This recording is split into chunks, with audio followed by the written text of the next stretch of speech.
फिल्मी गुरु प्रस्तुत कर रहा है सोलोमन केन। यह कहानी आज से 600 साल पहले यानी 1600 ईस्वी की है, जहां हमें उत्तर अफ्रीका में सोलोमन केन नाम का एक नेता दिखाया जाता है जो अपने जहाज के दल के साथ एक किले पर हमला कर देता है। वहां वह किले के सभी रक्षकों को मार डालता है और इस तरह उस किले पर अपना कब्जा कर लेता है। सोलोमन एक बहुत ही क्रूर नेता होता है और अपने साथियों के साथ उस कमरे तक पहुंच जाता है जिसे पार करना अत्यंत कठिन होता है। वहां बहुत सारे शीशे होते हैं जिनमें दानव कैद होते हैं। ये दानव सोलोमन के लगभग सभी आदमियों को शीशों के अंदर खींच लेते हैं। सोलोमन किसी भी तरह उस स्थान तक पहुंचना चाहता है जहां राजगद्दी है। वह लगातार आगे बढ़ते हुए राजा के कक्ष तक पहुंच जाता है और जैसे ही वह कक्ष के अंदर प्रवेश करता है, दरवाजा अपने आप बंद हो जाता है। सोलोमन देखता है कि राजा की मृत्यु हो चुकी है। तभी एक काले रंग की परछाई प्रकट होती है और राजा की राजगद्दी पर बैठ जाती है। दरअसल यह परछाई सोलोमन की आत्मा को अपने साथ ले जाने के लिए आई है, क्योंकि उसने वहां कई निर्दोष लोगों की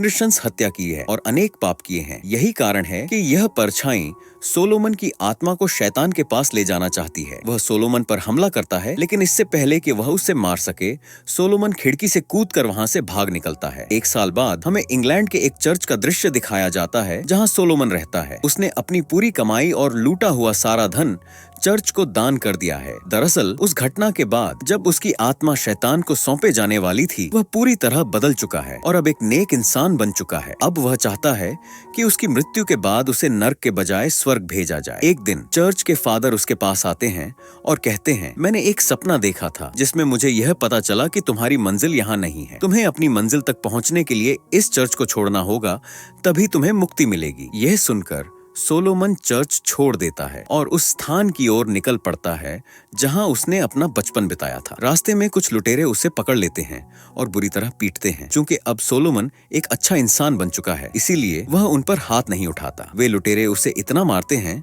कि वह बेहोश हो जाता है। जब उसकी आंखें खुलती हैं तो वह एक गाड़ी में होता है। उस गाड़ी में एक परिवार होता है जो पश्चिम की ओर जा रहा होता है। उसके सामने एक लड़की बैठी होती है जिसका नाम मेरिडिथ होता है, जो उसका ध्यान रख रही होती है। दरअसल जब लुटेरों ने उसे मरने के लिए छोड़ दिया था, तब इस परिवार ने उसे बचा लिया था। रास्ते में रात बिताने के लिए वे एक जगह अपना डेरा डालते हैं। जब सोलोमन सोता है तो उसे अपने बचपन का एक सपना आता है जिसमें उसका बड़ा भाई एक लड़की को परेशान कर रहा होता है। सोलोमन उसे रोकने की कोशिश करता है, जिससे उन दोनों के बीच बहस शुरू हो जाती है। गलती से सोलोमन अपने भाई को धक्का दे देता है, जिससे वह ऊंचाई से गिर जाता है और उसकी मृत्यु हो जाती है। अचानक सोलोमन की आंखें खुल जाती हैं और वह दुखी हो जाता है। इसके बाद वह मेरिडिथ के पिता के पास जाता है और उन्हें अपनी जिंदगी की सच्चाई बता देता है। वह कहता है, मैं एक अच्छा इंसान नहीं था, मेरी आत्मा पवित्र नहीं है, लेकिन मैंने पूरी तरह अच्छाई को अपना लिया है। अब मैं अपनी आत्मा को शुद्ध करना चाहता हूँ। मेरिडिथ के पिता जवाब देते हैं, तुम एक दिन यह जरूर करोगे, तुम कभी भी सच्चाई के रास्ते को मत छोड़ना। सोलोमन देखता है कि मेरिडिथ का परिवार बहुत अच्छा है, इसलिए वह जल्दी ही उनके साथ घुल मिल जाता है। वे सभी आगे बढ़ते हुए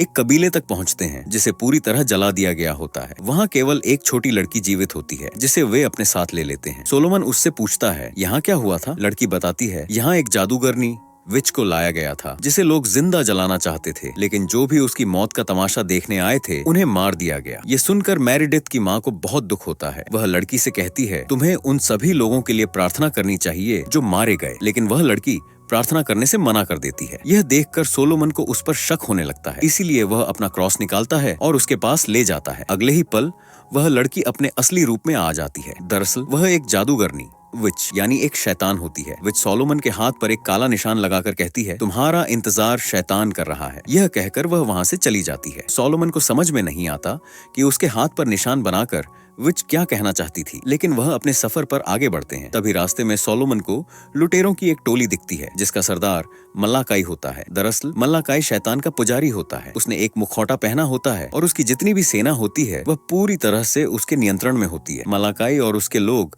मेरिडिथ के परिवार को देख लेते हैं। वे मेरिडिथ के भाई को पकड़कर चाकू की नोक पर रख लेते हैं। वहाँ सोलोमन भी पहुँच जाता है। वह मल्लाकाई से कहता है, इस बच्चे को मत मारो, मगर मल्लाकाई के इशारे पर उसके लोग मेरिडिथ के भाई को मार देते हैं। यह देखकर सोलोमन को बहुत गुस्सा आता है। वह आकाश की तरफ देखता है और अपनी प्रतिज्ञा तोड़ देता है, जिसमें उसने कभी भी तलवार न चलाने की कसम खाई थी। गुस्से में सोलोमन मलाकाई के कई लोगों को मार देता है। फिर वह मेरेडिथ के पिता के पास जाता है, जो अपनी जिंदगी की आखिरी सांसें ले रहे होते हैं। मेरेडिथ के पिता कहते हैं, तुम मेरी बेटी को बचा लेना। सोलोमन उन्हें वादा करता है कि वह मेरेडिथ को बचाकर रहेगा। इसके बाद सोलोमन हथियार लेकर घोड़े पर बैठता है और मलाकाई के लोगों का पीछा करता है। वह उनमें से कई लोगों को मार देता है, लेकिन मलाकाई के लोग मेरेडिथ को अपने साथ लेकर चले जाते हैं। सोलोमन अगले कई दिनों तक मेरेडिथ को ढूंढता रहता है। एक दिन खोजते खोजते वह एक पुराने चर्च तक पहुंच जाता है। वहां चर्च के फादर पहले तो उस पर हमला कर देते हैं, क्योंकि उन्हें लगता है कि सोलोमन भी एक शैतान है, मगर जल्द ही उन्हें पता चल जाता है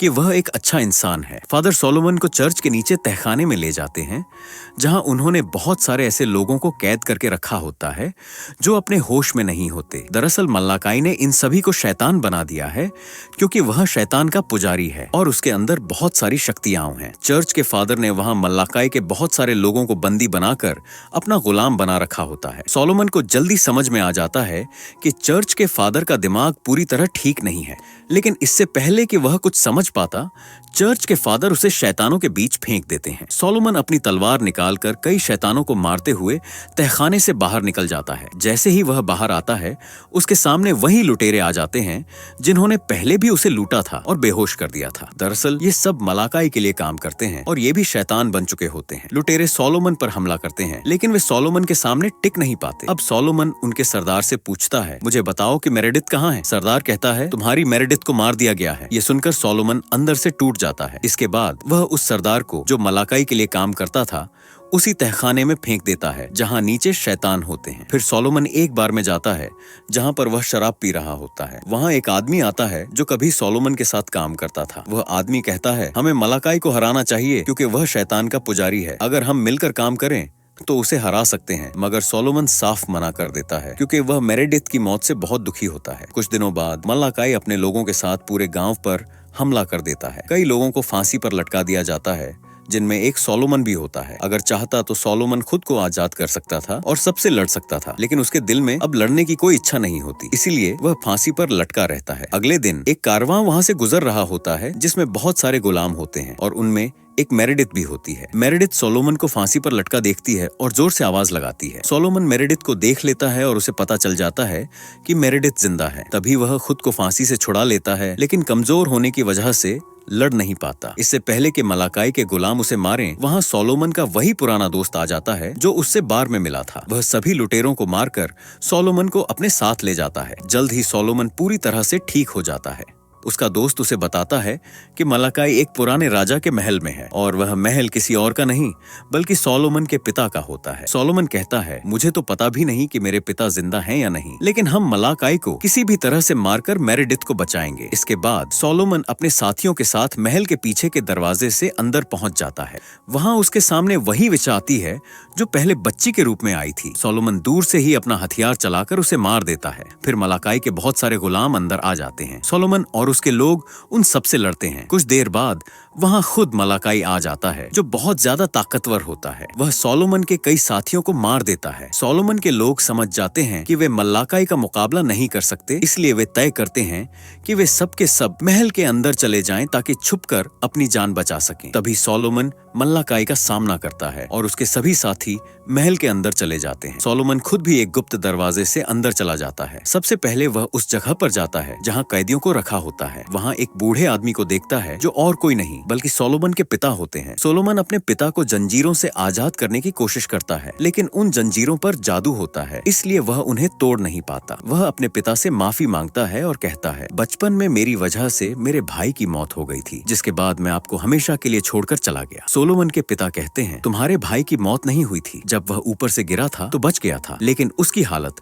बहुत ज्यादा खराब हो गई थी। उसका चेहरा पूरी तरह से बिगड़ चुका था। मैंने कई डॉक्टरों को बुलाया, लेकिन कोई भी उसका इलाज नहीं कर पाया। तब मैंने एक आदमी को बुलाया जिसने मेरे बेटे को ठीक करने के बदले मुझसे सौदा किया। उसने कई शर्तें रखी और मैंने उसकी सारी शर्तें मान ली। मेरा बड़ा बेटा तो ठीक हो गया, लेकिन ठीक होने के बाद वह अंधेरों की दुनिया में चला गया। यहीं पर पता चलता है कि मलाकी और कोई नहीं बल्कि सोलोमन का बड़ा भाई है, और शैतान का वही आदमी जिसने सोलोमन के बड़े भाई मलाकी को ठीक किया था अब भी इसी महल के अंदर है। सोलोमन के पिता सोलोमन से कहते हैं, तुम्हें मुझे मारना होगा, तभी तुम उस शैतान के आदमी को मार सकोगे। वैसे भी सोलोमन के पिता अब मुक्ति चाहते हैं। मजबूरन सोलोमन अपने पिता को मारकर महल के उस कक्ष तक पहुंच जाता है जहां पर शैतान का वही आदमी होता है जिसने उसके भाई को ठीक किया था, और यह और कोई नहीं बल्कि वही काला साया होता है जिसने कहानी की शुरुआत में सोलोमन की आत्मा को शैतान तक पहुंचाने की कोशिश की थी, लेकिन तब सोलोमन भाग गया था। अब सोलोमन के सामने वह काला साया एक बार फिर से आ चुका है। सोलोमन उस पर अपनी तलवार से हमला करता है,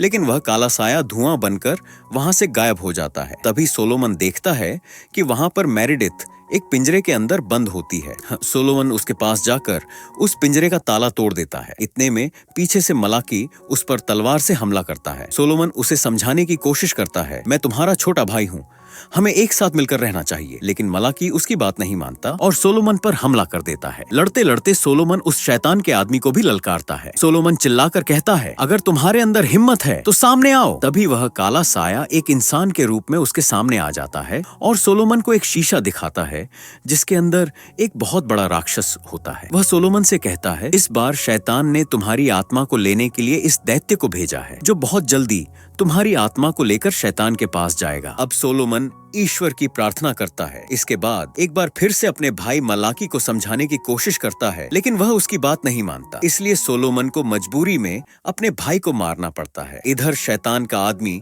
मेरिडिथ को शीशे के सामने ले जाता है जिसके अंदर दैत्य होता है। वह मेरिडिथ का खून उस पर डालता है जो एक पवित्र खून है। इससे दरवाजा खुल जाता है और राक्षस बाहर आ जाता है जो सोलोमन की आत्मा को लेने के लिए आता है। दैत्य लगातार सोलोमन पर हमला करता है, लेकिन सोलोमन प्रार्थना कर रहा होता है और उसे बचने की कोशिश करता है। तभी वह शैतान के आदमी के पास पहुंच जाता है जिसके कब्जे में मेरिडिथ होती है। सोलोमन कहता है, तुम इसे छोड़ दो, मतलब तुम मेरी आत्मा को शैतान के पास ले जा सकते हो। शैतान का आदमी पूछता है, तुम मेरिडिथ को बचाने के लिए अपनी जान और आत्मा क्यों कुर्बान करना चाहते हो? सोलोमन कहता है, क्योंकि मैंने इसके पिता से वादा किया था। इसके बाद सोलोमन अपनी बंदूक निकालता है और शैतान के आदमी को गोली मार देता है। जैसे ही वह गोली मारता है, शैतान का आदमी और दैत्य दोनों उसी पोर्टल के अंदर वापस चले जाते हैं। साथ ही यहाँ पर सोलोमन को दिखाया जाता है जो हवा में उड़ने लगता है। उसके अंदर जितनी भी बुराइयां थीं और उसने अपने जीवन में जितने बुरे काम किए थे, वे सब के सब दैत्य और शैतान के आदमी के साथ उसी पोर्टल के अंदर चले जाते हैं। इसका मतलब यह होता है कि सोलोमन के इस अच्छे काम ने